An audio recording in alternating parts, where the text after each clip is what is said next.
Did you know America is shrinking? For the first time in history, the U.S. population actually declined in 2022 by a staggering 1.4 million people, dropping from 334.8 million to 333.4 million. This wasn't some minor blip, it was a reversal of decades of growth. And it's not just births versus deaths. Net international migration, a key driver of growth, actually fell to a 15-year low in 2020 and 2021. Why is this happening, and what does it mean for your 401k, your property values, or even the future of Social Security in 2026? We're not talking about a distant future here. The ripple effects are already showing up in everything from labor shortages to the bond market. We're going to break down the hard numbers, look at historical parallels from Japan's lost decades, and explore what this demographic shift could mean for you. Did you know that in 2023, the U.S. fertility rate hit its lowest point ever recorded, just 1.62 births per woman? Or that the U.S. Census Bureau projects that by 2030, for the first time in history, older adults will outnumber children under 18? This isn't just about fewer babies being born, it's a profound shift that's already reshaping our economy, our workforce, and even our social security system. Think about it. Fewer young people entering the workforce means a smaller tax base to support an aging population.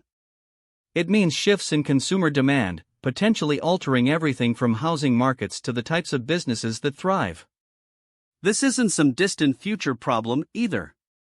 The implications are happening now, and understanding them is crucial for anyone planning their financial future.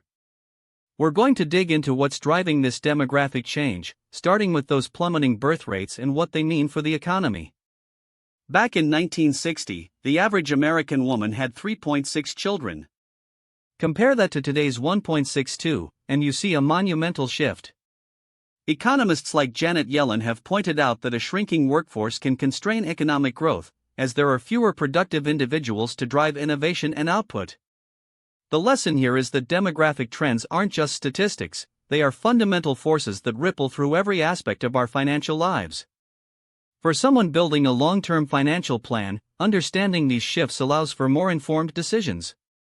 It's about recognizing how a changing population dynamic can influence everything from real estate values in specific areas to the long-term solvency of government programs. We're not here to make predictions, but to examine the forces at play.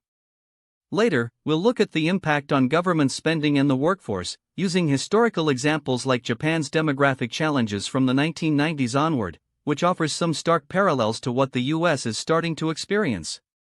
We'll even touch on how these shifts might impact different investment sectors, examining how investors like Kathy Wood are positioning portfolios in light of these long-term trends.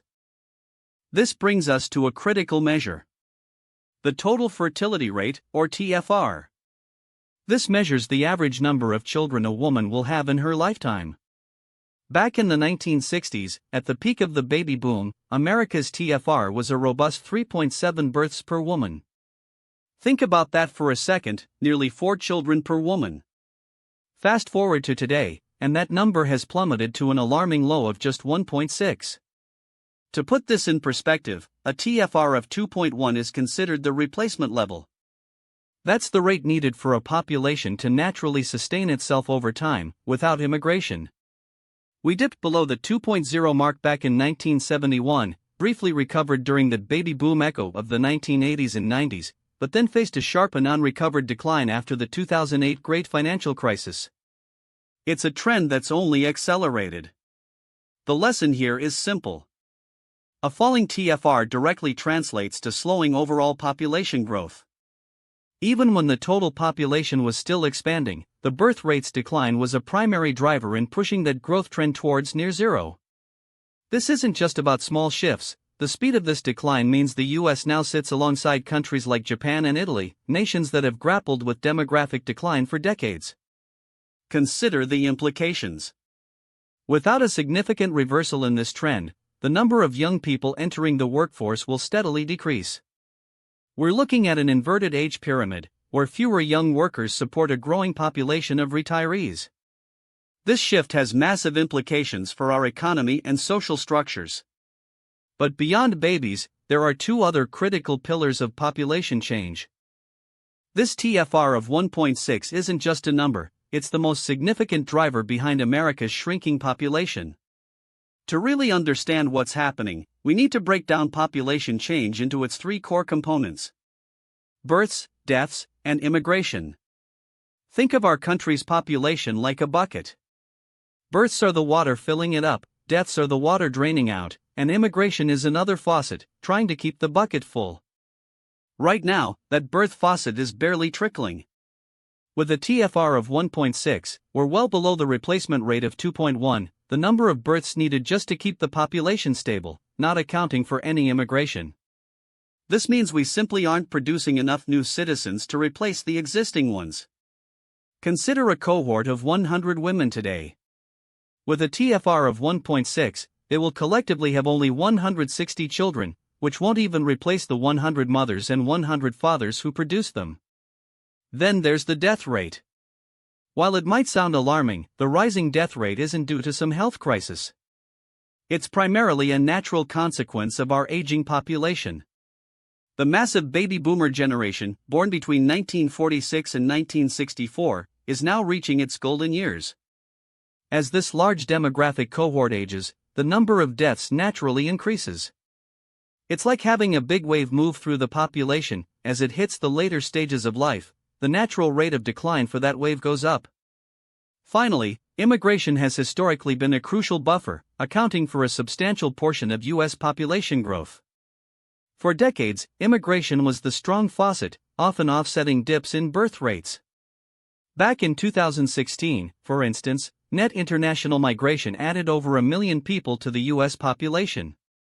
However, shifts in immigration policies or patterns, like the slowdown we saw during the pandemic, can further exacerbate the current decline.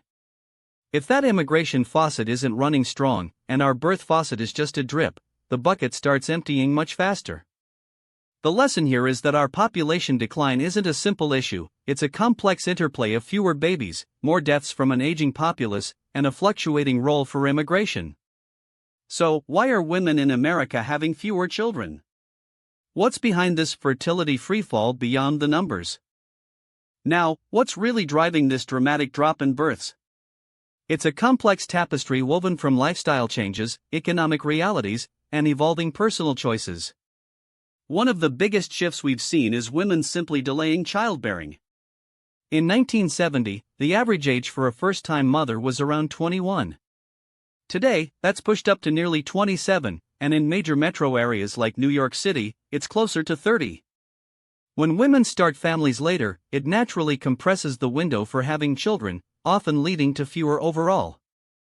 This delay isn't happening in a vacuum. It's closely tied to increased educational attainment. According to data from the Pew Research Center, in 2021, 38% of women aged 25 to 34 had a bachelor's degree or higher, up from just 11% in 1970. Higher education often means more career opportunities, and we've seen a corresponding surge in female labor force participation. Women are more economically independent than ever, and for many, building a career takes priority in their younger years. Then there's the sheer economic pressure. The cost of raising a child to adulthood, excluding college, is estimated to be over $300,000.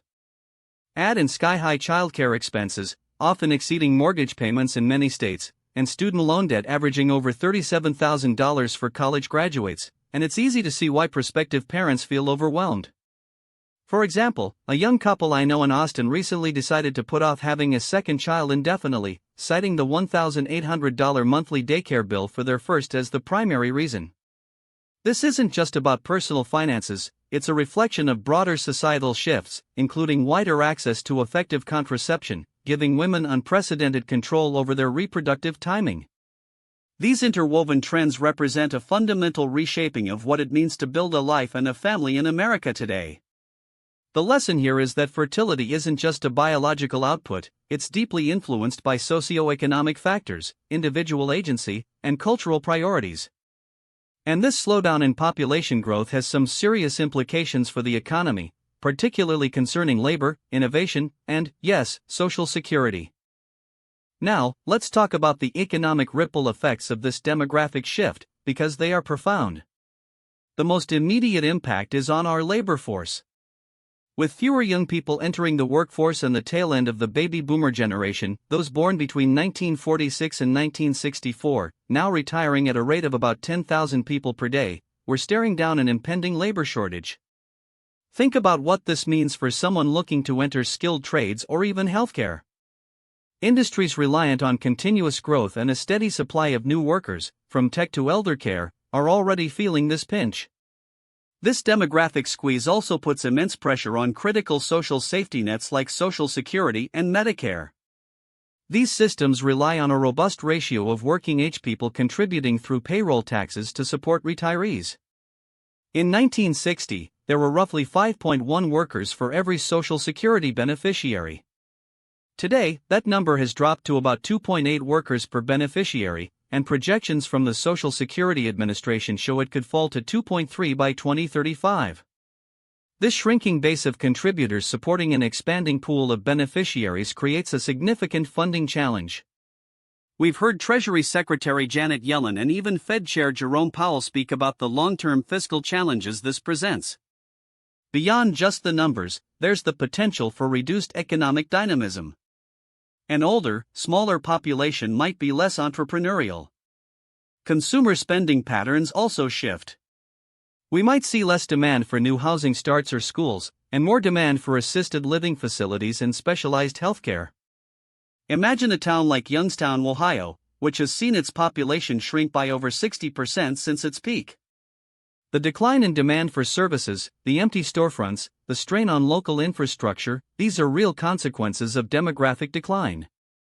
The lesson here is that fewer births don't just mean fewer babies, they translate into a fundamental reshaping of our economy's engine.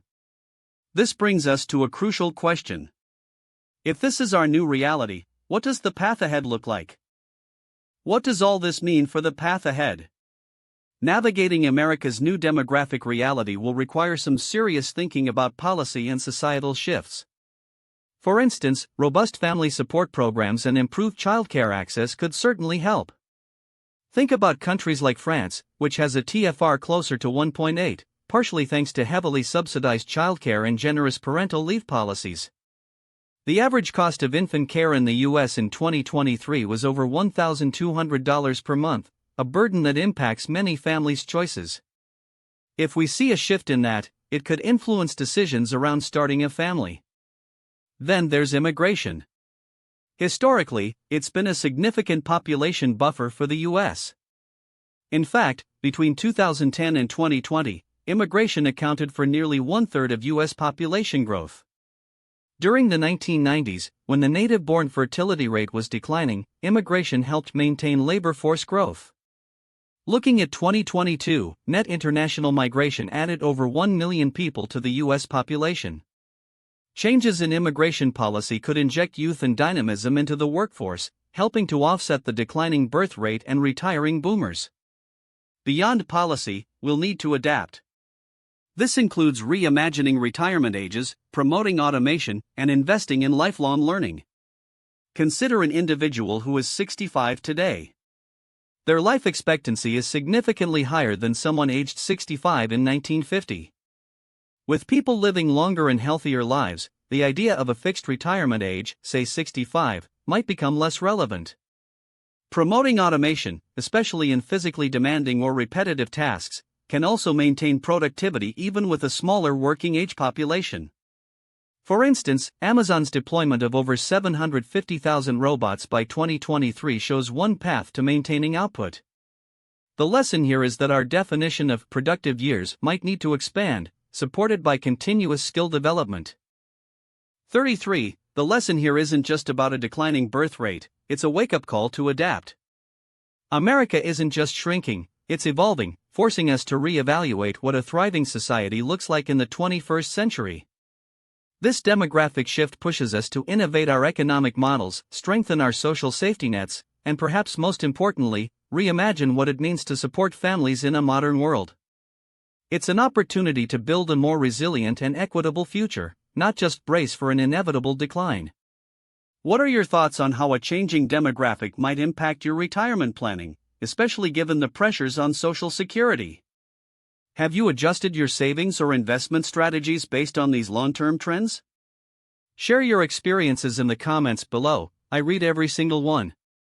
And if you want to keep understanding the complex forces shaping your financial future with data-driven insights and real-world case studies, make sure to subscribe. If this deep dive into America's demographic shifts sparked your interest, then you absolutely need to watch my video on the looming Social Security crisis. What the numbers actually say, where I break down the exact math behind its funding challenges and what that means for someone in your situation.